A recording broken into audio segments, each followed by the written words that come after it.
मेरा नाम pastor Frank है और आज मेरे पास इंतहाई मुख्तसर लेकिन कुव्वत से भरपूर पैगाम है आपके लिए, हमारे बाप की मोहब्बत भरे खत यानी बाइबल से।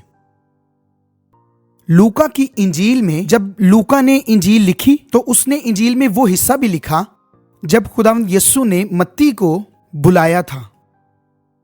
और लूका लिखता है कि यस्सु ने देखा एक महसूल लेने वाले को।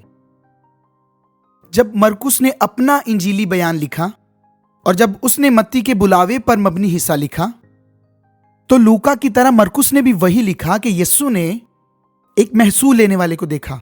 यस्सु उठता बैठता था महसूल लेने वालों के साथ।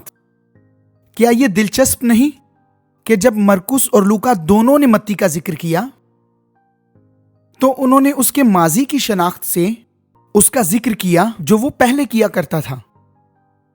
लेकिन जब मत्ती अपना इंजीली बयान लिखता है और अब वो नए अहद के पैगाम की समझ रखता है कि खुदा इंसान को नया बनाता है, कि खुदा लोगों के रवैयों और कामों को उनकी पहचान नहीं कहता, इसलिए जब मत्ती लिखता है कहता है और यस्सु ने एक शख्स को देखा।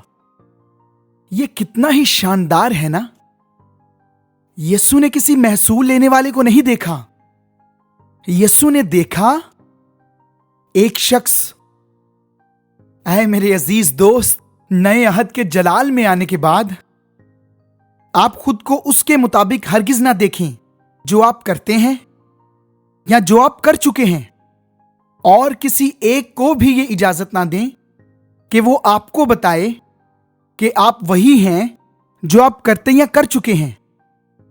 खुद को देखने का एक ही असल नजरिया है, यानी खुदा हमारे बारे में क्या कहता है, और वो हमें देखता है अपनी मखलूक के तौर पर, और बतौर ईमानदार अपनी नई मखलूक के तौर पर देखता है। मैं फ्रैंक हूं और मैं खुदा का बेटा हूं, और आप भी हैं अगर आपने यीशु मसीह पर ईमान रखा है। उसके शानदार नाम में बाबरकत रही।